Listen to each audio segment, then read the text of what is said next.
Hi, I'm Shantae Jordan, empowerment coach and speaker with SMJ Speaks. I have the privilege of being here with Shakayla. Is that correct? Yes. Shakayla. And we are actually discussing her preparation for SATs as well as getting ready for college. And as we were sitting here, I thought about it and said, you know what? The information I'm going to share with her today is a must for every student who is preparing to go to college. No matter if you're a freshman or even if you're a middle school student, it is very important for you to be able to be prepared by having your scholarships, your SAT scores in place so that you'll be more marketable and ready for applying for college as well as applying for scholarships. So today I'm going to answer some questions for Shakayla and maybe give you some insight as to how you can be better prepared for college and well on your way. All right, so thank you for joining me, Shakayla. Today we are going to just have a little conversation, and you'll see the little camera going, but it's all good. You came to me, you were talking about wanting to go to college, and at first you thought about just going to a 2-year college and getting it over with that way. So basically, would you tell me and tell our audience and people who are looking what your feelings were about going to college at first and where you are right now and your decisions on going to college? Okay. At first, I wanted to just go to a 2-year college, just got the way because a big college just seemed scary. You're away from home, you're away from your friends and family. It just seemed like too much until I really sat back and thought about it that I need to push myself, and going to a 4-year college is what's best. All right. Now, initially, when you decided to go to a 4-year college, you hadn't taken your SAT yet. So here we are. We're in the library today because you really want to go to college, and we find out that the SAT is only offered March the 3rd, as well as June or May. And school is out in May, so that's kind of going to be pushing it, trying to get your scholarships applications and everything out. So like I said before, you're still a little late, but it's not too late. It's never too late to get started. It may put you back in the process a little bit because everybody else is out here already applying for scholarships, already applying to go to college. But what I wanted to let you know is that at least we went ahead and registered.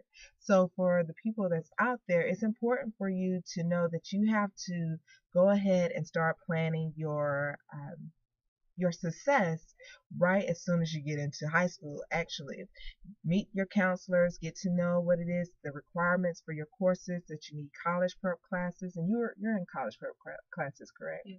So she actually has a 3.5 grade point average, so she's well set on that. But there was a lack of communications from her counselors and her guidance counselors. They did not provide her with information as to what is necessary in order to be prepared to go to college. In fact, she didn't even know these things. Like, you have to take an SAT score almost really at least your first year or your second year of high school. And because she kind of was not pushed in that direction, she was left to kind of be on her own. But thankfully we connected, and so now at this time, you're going into school for your 2-year program has actually now changed into a 4-year program. You're registering. What are some questions that you have that's on your mind as to why you should go to a 4-year college versus a 2-year college? First off,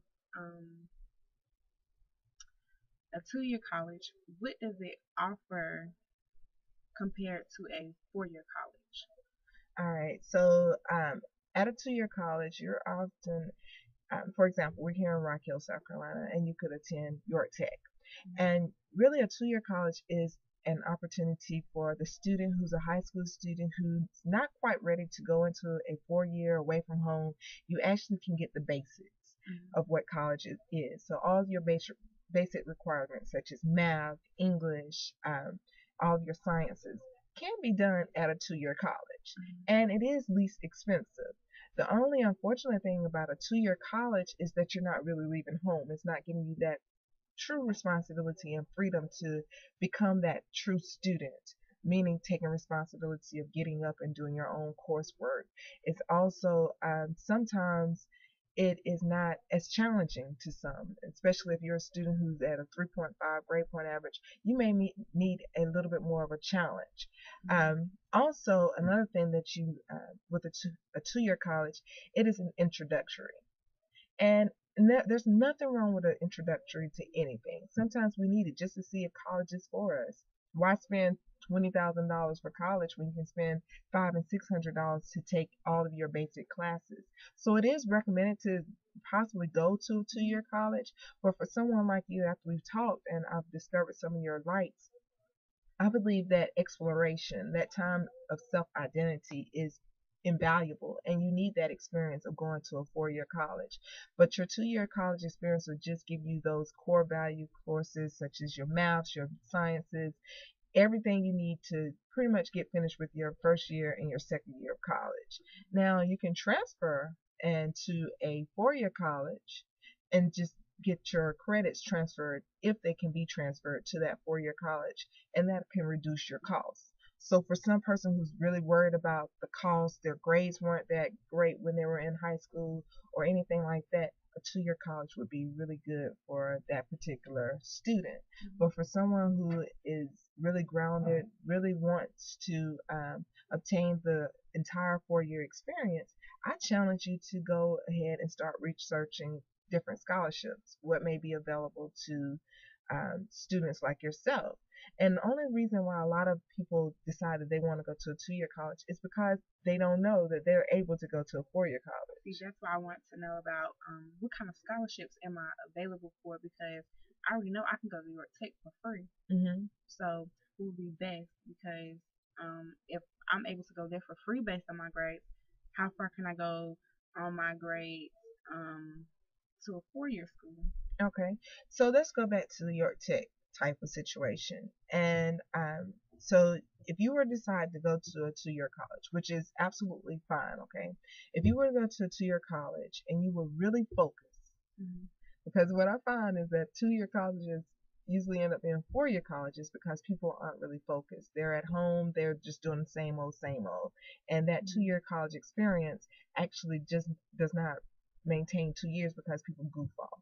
But because of the type of student you are, let's say you're focused, you're ready to go to college, but you just don't have the funds, and you can go to school for free. Why not? So you go to York Tech, you take those basic classes, and while you're there, you're researching your other campuses that you may want to attend. But how can you get money if you're in a 4-year want to go to a 4-year college? There's financial aid, which I won't be stuck in debt for years. Yeah, okay. yeah. You can get grants, free scholarships. It's a federal aid, free scholarships for students is provided by the government, FAFSA.gov. You can go there and you fill out the application. Only thing that's required is your parents. They have to have all of their income from the year before. So as long as your mom's taxes were done, you can use her tax documents to get you financial aid. And sometimes financial aid can give you a ton of money, and sometimes depending on your mother's income or whatnot, or your parents' income, it can affect your financial aid. But within your financial aid, you can get scholarships, you can get work study, you can get opportunities to be awarded different scholarships from on campus, as well as grants. And that's money that you don't have to pay for and don't have to pay back. So that could be a good tool for you to use. And that's even at when you go to York Tech, you're going to have a financial aid documents filled out anyway. So you can use that. Now, if you are a very proactive person, you can also go and go on to different websites, go onto the campus that you decide to for college, and actually look and see what kind of scholarships are available to you there. The only thing is I don't really have access to a computer, so that's why I purchased a library card today so I could come here and do some stuff. Okay, so good. You have your library. You have on at your high school. Do you have computer labs? Now, how often are you able to use the computers there? You can go during lunch before school. If they allow you after school, you can go. Now, so that means it's just going to take a little bit more initiative on your end. So that may require you missing a particular TV show or something to stay after school, or it may mean that you have to make arrangements to stay later to school. So what I would challenge you to do is just to start taking advantage, because you don't have the computer access at your home, just take advantage of being on at your school. So that means at lunchtime, instead of hanging out with your friends and talking, you may want to go to the library or to wherever the computer lab is and use that time to print out as much information as you can for scholarships. There are tons of scholarships out there. You just have to be able to go on the internet, and you can go into, I can give you those resources, but there's like, just Google it and put in scholarships, free scholarships. Now, there are scams, so you never want to pay for a scholarship. That's not a scholarship, that's paying for something.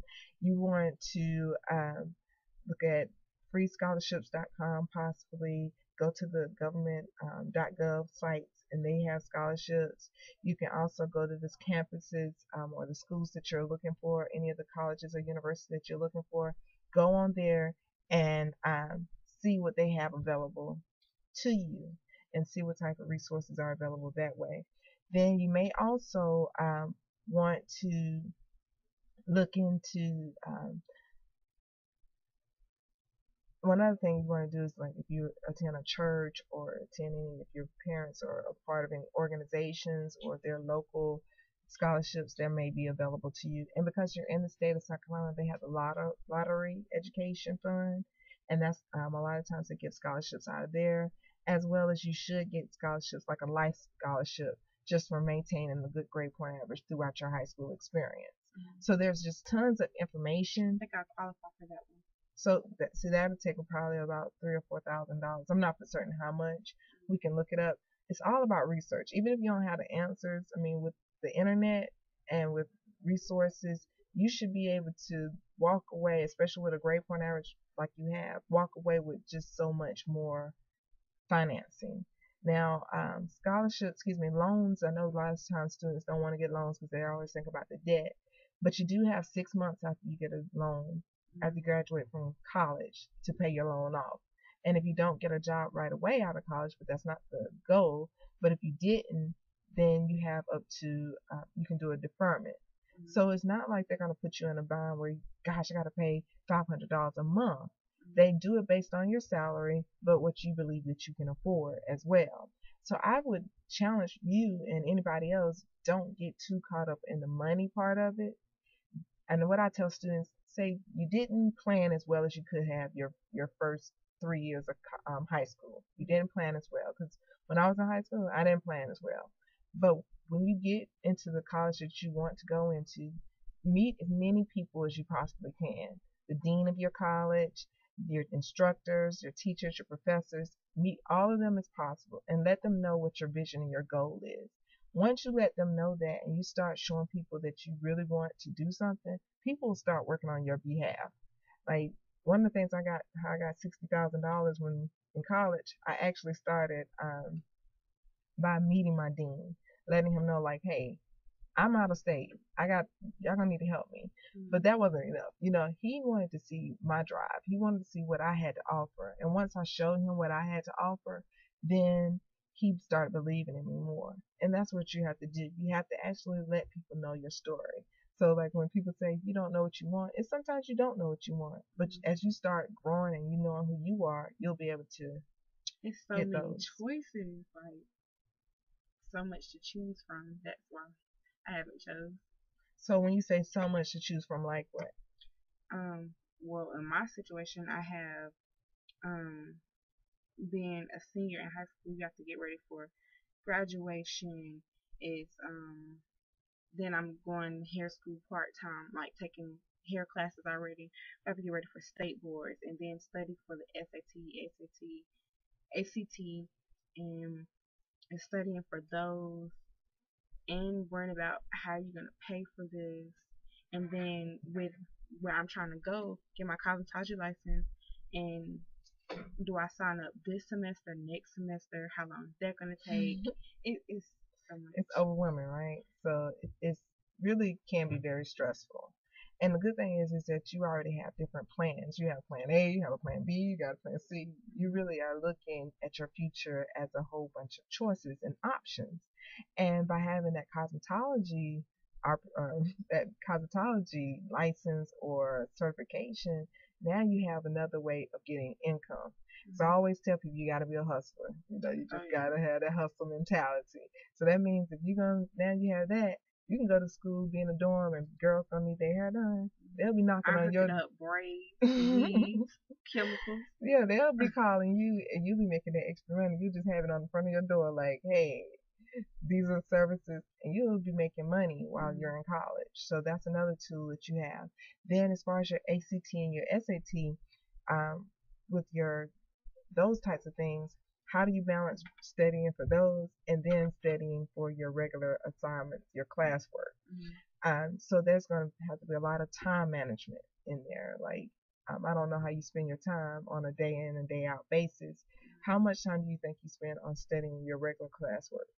Well, just recently, cause the last semester I didn't really have to study like that.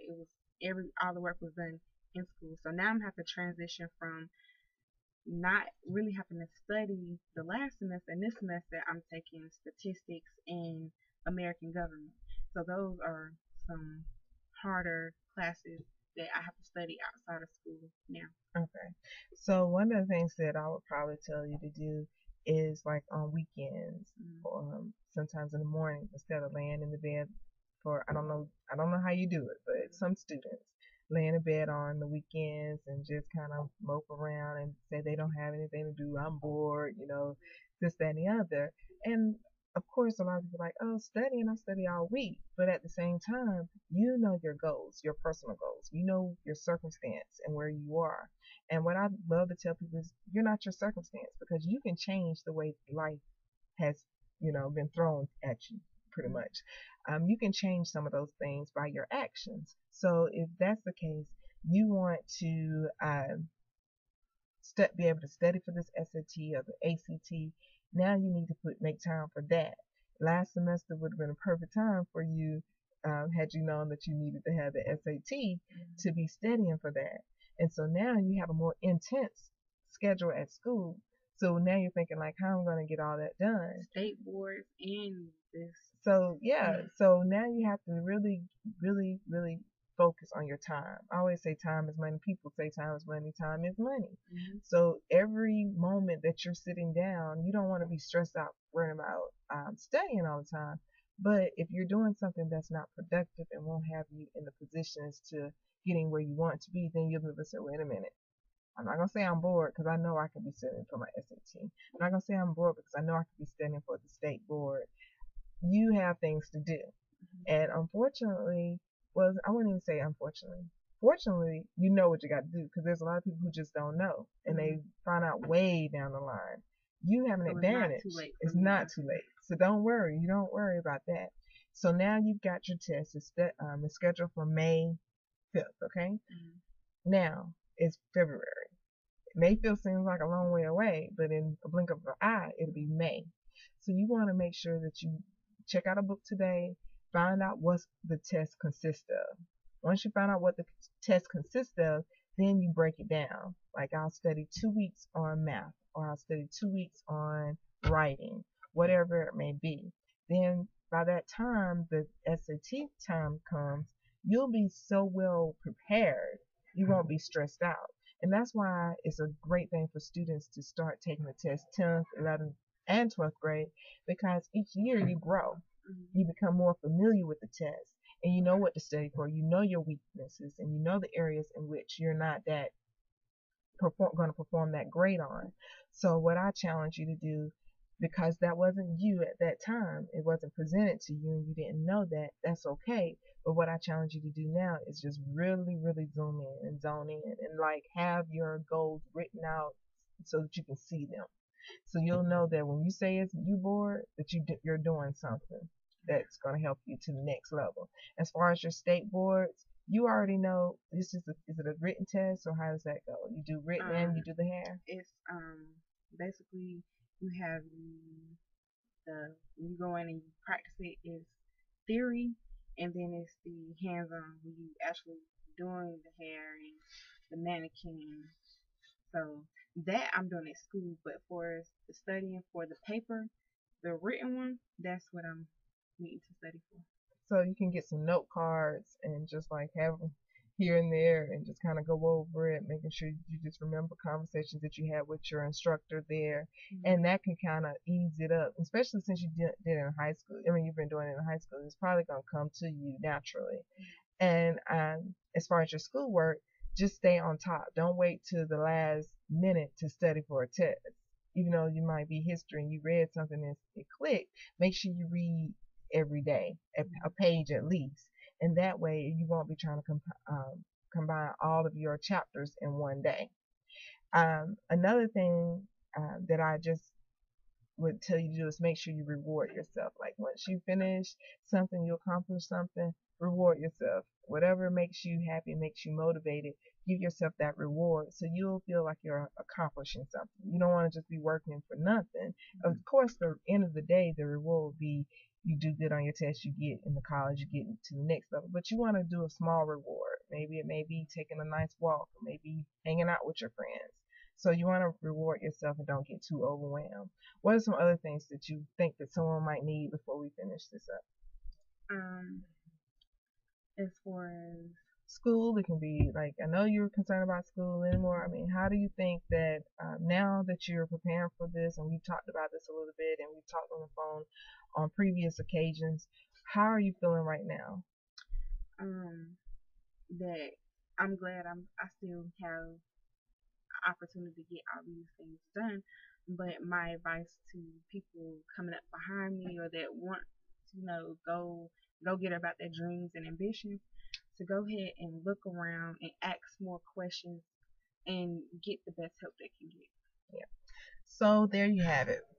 Um, Thank you, Shakayla, for allowing me to Thank interview you for you. having me. And if you have any questions, you can feel free to reach out to me, Sharente Jordan, at SMJ Speaks, as well as you can check me out on Twitter at SMJ Speaks as well.